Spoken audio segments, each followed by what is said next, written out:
Tonight, a power price surge. Victorians warn to brace for household electricity bills to rise by 30%.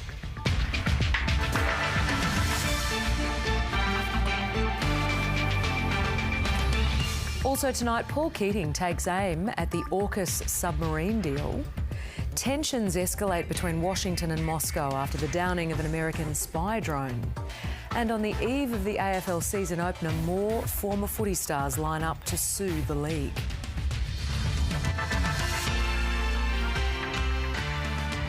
Good evening. Tamara O'Dine with ABC News.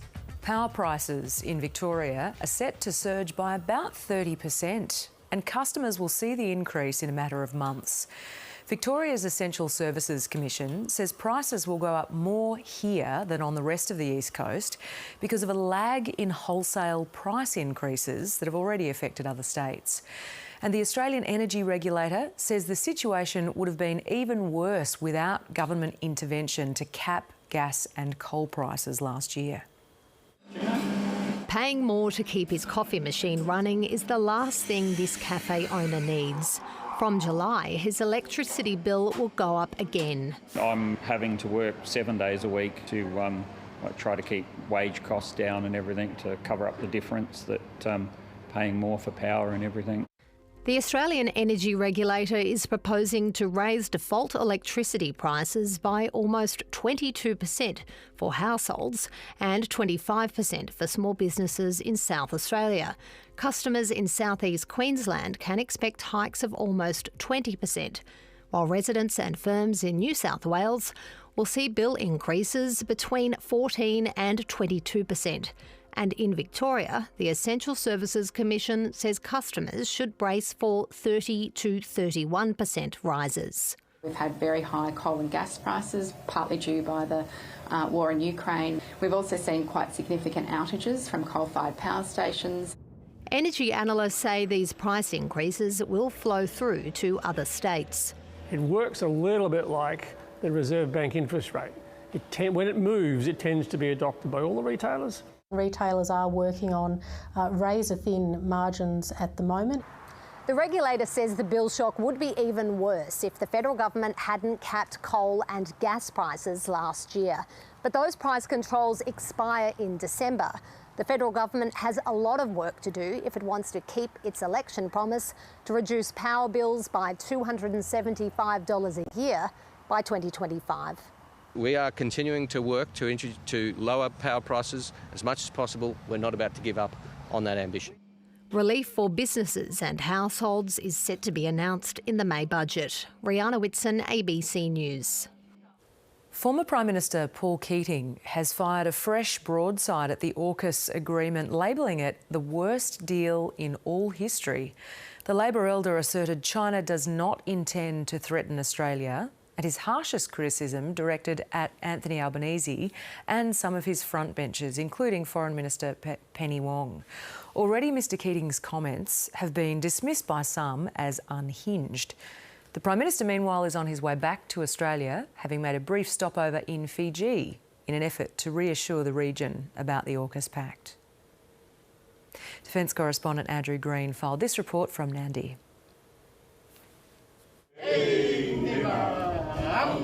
Almost home, but first a quick stopover to one of Australia's closest neighbours, potentially settling nerves after unveiling the country's naval nuclear future. Australia is investing in our capability, but we're also investing in our relationships. Anthony Albanese meeting his Fijian counterpart. We enjoy a unique relationship. Sitiveni Rabuka, one of dozens of world leaders briefed ahead of the AUKUS announcement on the other side of the Pacific. At the Kabuki show in San Diego. Back home, a Labor luminary letting loose with his own assessment of Australia's partnership with the United States and United Kingdom. For $360 billion, we're going to get 8 submarines. Right? It must be the worst deal in all history. Our national interest demands that we do this.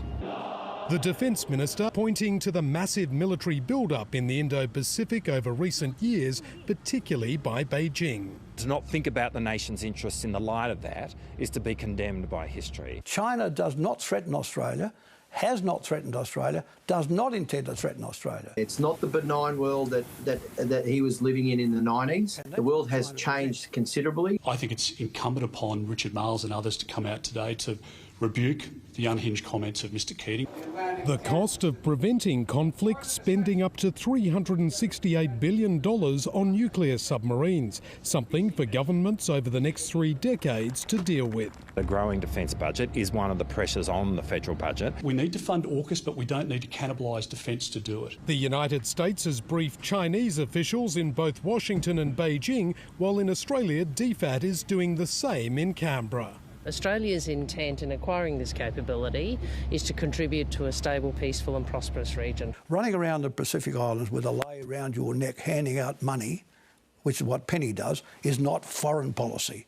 Here in the Pacific, there is passionate and long-standing opposition to nuclear weapons, following the devastating results from decades of atomic testing. Australian officials are continuing to reassure the region that any leap into nuclear-powered submarines is not a breach of non-proliferation obligations. But that won't stop China trying to exploit any uneasiness with AUKUS. Andrew Green, ABC News, Nandi. Here at home, there's growing unease about where nuclear waste from the sub's reactors will be handled. Resistance is already brewing in remote parts of the country where the waste could be stored. South Australia's shipbuilding industry is gearing up for its time in the sun. Welcome to Osborne in Port Adelaide. The South Australian and federal governments have inked a cooperation agreement underpinning Adelaide's place at the heart of the subs plan. This decision will provide for South Australia a remarkable investment in the economy. But there's one part of AUKUS South Australia seems much less keen to sign up for: storing the waste from nuclear reactors. The Commonwealth shouldn't be choosing a state based on what best meets a political need. It should be around what is the safest place to store that waste. As part of the AUKUS deal, the federal government has promised to dispose of nuclear reactors required for the submarines at a new facility on defence land. The Commonwealth already has nuclear waste facility plans for Kimber, west of Whyalla, although that's not defence land. But the 122,000 square kilometre Woomera prohibited area is owned by Defence. While that could put SA in the frame, plenty of other spots around the country could also meet that criteria. What we're talking about here is a massive burden and a massive impost for Australians effectively forever. The first of the reactors that we will need to dispose of will be in the mid-2050s, so we've got time to prepare for this. But the search for a nuclear waste site will start this year, with the Australian Radioactive Waste Agency to begin a review of possible locations, setting the stage for a contentious and lengthy debate. Evelyn Manfield, ABC News, Adelaide. The downing of an American drone over the Black Sea is threatening to escalate tensions between Moscow and Washington. The US military says its surveillance aircraft was in international airspace when it was intercepted and hit by a Russian jet. But Moscow tells a different story. An unmanned American surveillance drone like this one was flying over the Black Sea when, according to the US, it was aggressively intercepted by 2 Russian jets, which dumped fuel on it. One of the Russian Su-27 aircraft struck the propeller of the MQ-9, causing U.S. forces to have to bring the MQ-9 down in international waters. It's demonstrative of very unprofessional, unsafe airmanship on the part of these pilots. I think it's very clear that Russia have some explaining to do in terms of the way in which they've acted in respect of this drone. As Vladimir Putin visited a helicopter manufacturer and took the controls of a flight simulator, Moscow put out a very different version of events, describing the incident as a provocation and saying the US drone crashed because of sharp manoeuvring and that the Russian fighters did not come into contact with the unmanned aircraft. The Black Sea is bordered by both Ukraine and Russia. Moscow says the drone was detected near Crimea. In airspace it declared off-limits as part of its so-called special military operation in Ukraine. The last thing the Americans want is to escalate tensions with Russia and risk being drawn further into the Ukraine conflict. They've used strong language around the incident, describing it as reckless, and they've summoned the Russian ambassador. But they're hoping this can be resolved through diplomatic channels. Ukrainians continue to count the cost of yet another missile strike. And in the brutal battle over Bakhmut, careful on you! Russia has again been accused of firing white phosphorus munitions. Many in Ukraine would welcome more American involvement in the war. Barbara Miller, ABC News. Back home now, and a teenage girl who was involved in a serious collision in Carlton on Saturday has died in hospital. Police say the 16-year-old from Brunswick was a passenger in a sedan that was hit by another car on Lygon Street. 4 other people, including 2 pedestrians, were injured. A 40-year-old man from Essendon remains in custody, charged with negligence, dangerous driving causing injury and possessing methamphetamine. And a man has been charged with murder after he allegedly set another man on fire in Wheatsheaf near Daylesford in central Victoria. Police say the 69-year-old victim was flown to Melbourne with extensive burns after a fight yesterday morning, but he died in hospital overnight. 63-year-old Stuart Lee faces charges including murder and arson causing death. He did not appear in court today and he remains in police custody. A national safety survey has found about 8 million Australians have been subjected to violence since their 15th birthday. The Australian Bureau of Statistics survey found men and women experience violence in fairly similar numbers, but in quite different ways. Vanessa didn't realise how much danger she was in until after she kicked her abusive partner out of her home. That was when I found in the bedside table that he had weapons, duct tape, cable ties, garbage bags, everything essentially ready to go. She's among 2.3 million Australian women who've experienced violence at the hands of an intimate partner. About 700,000 men have also suffered partner violence. New data from the ABS suggests 4 in 10 Australians have suffered violence since turning 15. The difference is who perpetrates that violence. And for men, it's generally another male person. For women, it's much more likely to be someone whom they know. Men are slightly more likely to experience physical violence, but women are far more likely to be subjected to sexual violence. 1 in 4 women have been abused by a partner or family member compared to 1 in 8 men, and women are almost twice as likely to experience economic abuse by their partner. Controlling their bank accounts, not allowing them to work or study. This survey was done during the pandemic, when these streets fell quiet. During lockdowns, support agencies reported domestic violence was escalating, but the ABS found rates of emotional abuse and partner violence declined. It's a bit of a conundrum where we know the robustness of the survey, but we were surprised to see figures going down. Experts working in the field say actions need to be taken to reduce all violence. It's the whole education system having honest and open conversations about consent. It's our workplaces being places that are safe and equal and where women can thrive. We need to stop asking questions like, why don't you just leave? And we need to start asking questions as to why he doesn't change his behaviour. A suggestion from one of the millions who have already suffered at their partner's hands. Nicole Asher, ABC News. And if this story has raised issues for you, you can contact 1800-RESPECT by phone or their website. More former footballers are preparing to sue the AFL over concussion injuries, with a second class action set to be lodged against the league. Among the lead plaintiffs are ex-Melbourne and North Melbourne forward Sean Smith, Adelaide star Darren Jarman and Catherine Tuck, the widow of Richmond player Shane Tuck. Hawthorn legend John Platten is also part of the group. Lawyers say they'll lodge papers in the Supreme Court of Victoria on Friday. The move follows a separate class action filed yesterday, being led by Geelong Premiership player Max Rook. Meanwhile, the NRL has introduced a mandatory 11-day stand-down period for any player concussed during a game or a training. The new rule takes effect tomorrow and comes after a number of high-profile players were forced from the game due to concussion. It's a similar rule to the AFL, which introduced a 12-day mandatory stand-down for concussed players 2 years ago. These decisions are made completely independent of what might be happening in other sports or in your particular example, legal cases in relation to other sports. This is purely based on what we know, listening to our experts and what's right for our sport. And still to come on 7:30 with Sarah Ferguson, further analysis of the AUKUS agreement. Tonight, Defence Minister Richard Marles joins me live to respond to that fierce criticism from former PM Paul Keating. That's coming up.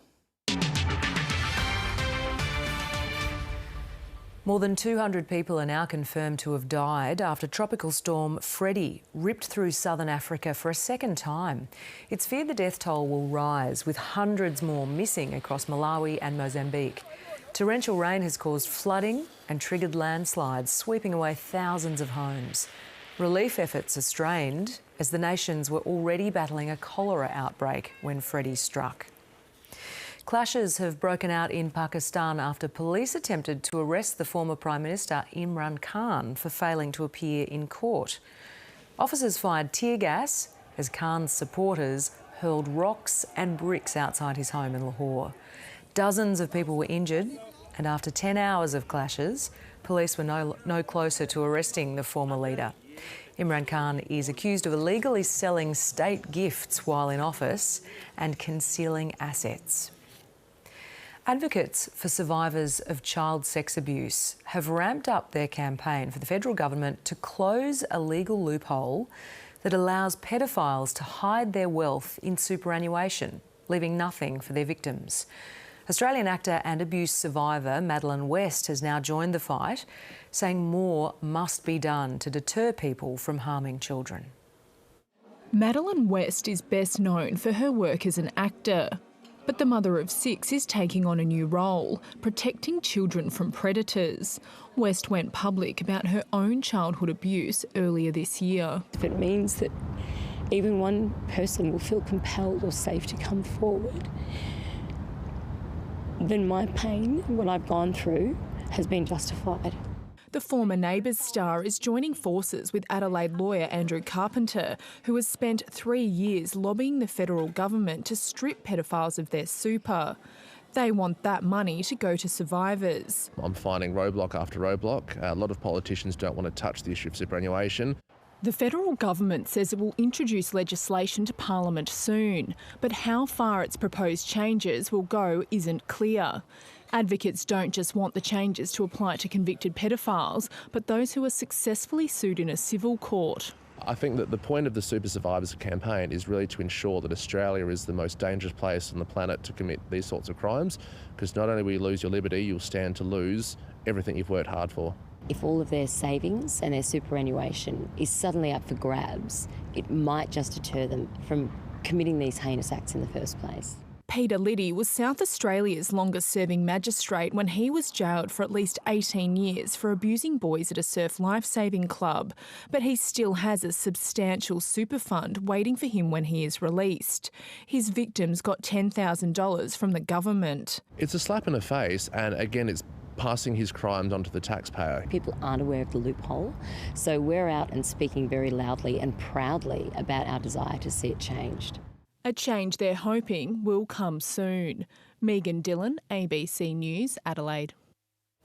The defence training grounds of North Queensland may be a far cry from the battlefields of Ukraine, but lessons from the fighting in Europe are influencing the way Australian troops are preparing for war. 1,500 soldiers are on exercises being trained in trench warfare, something Australia hasn't put into practice for decades. Stalking their prey through the scrub, these troops are hunting their target with tank killers.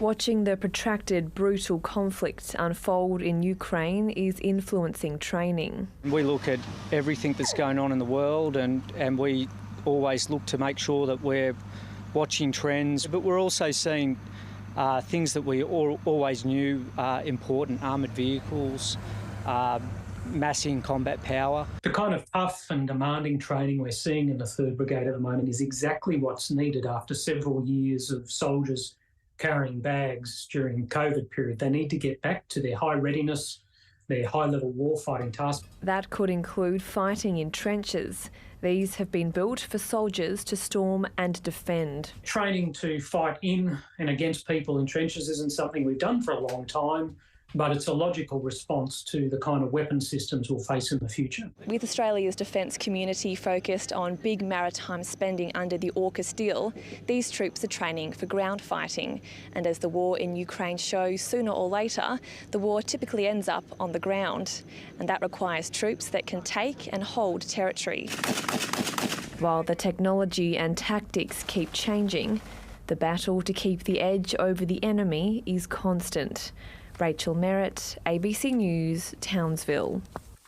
To finance now, and share markets bounced back today as the dust settled around the collapse of Silicon Valley Bank in the US and the prospect of a banking crisis faded. Here's Alan Kohler. The main US share index jumped 1.7% last night and the Nasdaq more than 2%, and there were solid gains around the world as the swift action by American authorities to guarantee bank deposits had the desired effect of calming frayed nerves. In Australia, the market closed almost 1% higher, with banks and financials leading the way. Now, the All Ordinaries Index is now returned to the level it got to on February the 20th, 2020, the pre-pandemic peak. So share market investors have been on a 3-year round trip to nowhere. The oil price continued to weaken because of concerns about the effect of America's banking problems on demand, and the Australian dollar continued to strengthen, with the US dollar falling as traders adjust their thinking about American rate hikes from here. That is, if there is one next week, it'll be 0.25%, not half, as they were expecting. The ABS released some data on employment in tourism today, which is just about back to where it was before the pandemic began. And in fact, Australian employment in general is among the strongest in the world, as this chart from Macquarie shows. And finally, this chart was published by real estate research outfit CoreLogic today, showing rolling 4-week house price changes in 5 capital cities. And on this viewing, it looks like the decline is over. And the reason is simply that listings are down 20%, so there's not enough stock. But CoreLogic says it's too early to say the bottom is behind us because we haven't yet seen the full impact of the rate hikes. And that's finance. Richmond is buoyed by the fitness of star Dustin Martin as the team prepares for a blockbuster season opener against Carlton tomorrow night. A near sellout crowd is tipped to pour into the MCG to kickstart the football year. Meanwhile, the Blues have been hit with what they hope isn't an omen before the opening bounce. The season is yet to begin, but Carlton is already shattered. Someone broke into the club's merchandise shop overnight, stealing thousands of dollars worth of jumpers and shorts. The call's out for that Richmond person, so we're just going to go to work on that. So no, but I don't take care of facilities. In good news, the Blues will be boosted by the inclusion of Mitch McGovern and Jack Martin, with both recovering from injuries, while prized draft picks Lockie Cowan and Ollie Hollins will make their debuts in front of up to 85,000 fans at the MCG. I mean, how exciting is it, though, to be able to say that your first game's on the MCG, round 1 against Richmond? The Tigers will blood new faces too. The club expects big off-season recruits Jacob Hopper and Tim Taranto to add greatly to its midfield. You know, we've been really impressed what both are bringing. They're both different. They complement each other. They complement us. Fans will be salivating at the prospect of a fully fit Dustin Martin, who was restricted to only a handful of games last season. We're just pumped that he's back and we look forward to having his best season because he's the sort of guy you come to watch to play. Melbourne will be without Jack Viney, Bailey Fritsch and Christian Salem for their clash against the Western Bulldogs, but the Premiership trio could be fit for round 2. Now, those 3 guys are just a little bit short in terms of their preparation. In Ross Lyon's return as coach, it feels like yesterday, but you're right, it's been like 3.5 years. The Saints are set to name untried teenagers Anthony Caminiti and Mateus Filippo as they look to plug holes in their depleted forward line. Tom Maddox, ABC News, Melbourne. Canberra and Auckland could be home to the next A-League men's soccer teams after the professional leagues confirmed the two expansion clubs for the 2024-25 season. In a different approach to previous expansions, the APL identified both cities as areas of existing populations not represented by any combined men's and women's A-League club. But it's not a done deal. The proposed teams will need to find around $25 million worth of investment within the next 3 months. Australian Jack Robinson remains on top of the World Surf League rankings despite losing to Brazil's João Chianca in the final of the Portugal Pro. In a high-scoring decider, Chianca defeated Robinson by just over 2 points to claim his first victory on the championship tour. With a win and a runner-up from 3 events this year, Robinson will wear the leader's yellow jersey when the tour resumes at Bells Beach next month. In the women's final, 17-year-old American Caitlin Simmers beat countrywoman Courtney Conlog for her maiden victory on the tour. I really just can't believe it, honestly. I don't know. I'd have to wait until it, feels real. But yeah, I'm really, really happy. Well, lawn bowls isn't always a high adrenaline sport, but there were plenty of people on the edge of their seats at some of the nation's bowling greens today when the Blind Bowling World Championships took place, with Australia taking out the overall competition. It's been a long time between bowls for the World Blind Bowling Championships. After an extended break due to COVID, the competition was back. You always get nervous, especially just before the game. Players divided into 4 eyesight categories.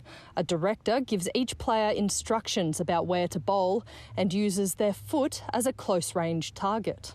Sydney's Sharon Dunk and Wendy Cartwright are celebrating a 16-year partnership. She's like a mother to me. She's probably the daughter I never had. It's a relationship that doesn't always gel. I have known directors that see things that they want to do and their player can't do it, so you've got to work as one person. Players earn medals as individuals and small teams, but overall performance determines the top participating country. I'm training 3 to 4 times a week on the green, and then there's fitness and mental skills going along with that as well. Say your last by a couple of metres. Australia had an early lead and held off a late comeback from South Africa to take the title. These guys feel their bowls. The play's been tremendous. This year marked Malaysia's first appearance at the World Championships. We'll definitely go for the next one with much zeal and enthusiasm. For these athletes, every day on the green is a day well spent. Yay! Emma Rennie, ABC News, Tweed Heads. Now at the weather, here's Paul Higgins. And Tammy, you probably noticed we had smoky skies over Melbourne today with planned burns not far from our outskirts, or a little bit further away like Lorne, but windier tomorrow, so hopefully that will clear things a little. Longranong near Horsham was the state's coldest spot first thing with 8 degrees. We did have some showers and thunderstorms popping up in the eastern ranges today and just a few clipping the coast this afternoon. Only into the low 20s for coastal Victoria, but as high as 35 in Oyen and nearby Walpiup. Air quality was only rated as fair by the EPA in Brighton, Brooklyn, Footscray, the CBD and St Albans this afternoon with that smoky haze. And although it got up as high as 31 degrees in our east, we only made it to 22.9 in the city at 12:57 this afternoon, and it's 20 degrees at the moment. More thunderstorms in New South Wales and eastern Queensland today, and in fact some severe storms in Brisbane in the last hour. But apart from the storm cloud and some cloud over Tasmania and southern Victoria, it is clear, and that is allowing heat to build over the outback. And you can see how it's going to be spreading to the south and the east during tomorrow. Our hottest day will actually be Saturday with north winds. A weak trough will brush by our coast late tomorrow, so a shower or two for southern Victoria in the afternoon and evening, but most of all in our southwest. It should be dry here on Saturday. Tomorrow, hot and sunny in Brisbane and Sydney, windy in Canberra, Adelaide and also in Hobart. We'll have a morning shower or two, and in Perth, the chance of a shower. Back home, a late shower or two for our southwest, south central and west and south Gippsland districts. Still warm to very warm and sunny across our north and in East Gippsland, but cloud increasing in the south and it will be milder. Westerly winds will spread throughout. They'll be fresh and gusty at times in the south. On the bay, a westerly wind, 15 to 20 knots, strong winds on all coastal waters. 17 in Melbourne tonight, we're aiming for 28 tomorrow. We will have cloud at times, but it'll be mostly sunny. A possible shower in our southeast tomorrow night and a fresh westerly wind. On Friday, early morning showers, then dry, morning cloud, then a sunny afternoon, 24. Saturday could be one of our last real beach weather days of the season, but you will get sandblasted by a strong north wind, 34. Cloudy Sunday, a shower or two, 24. More cloud Monday, and then 24 Tuesday, 23 on Wednesday, Tam. Thanks, Paul. That's it for this evening's bulletin. Good night.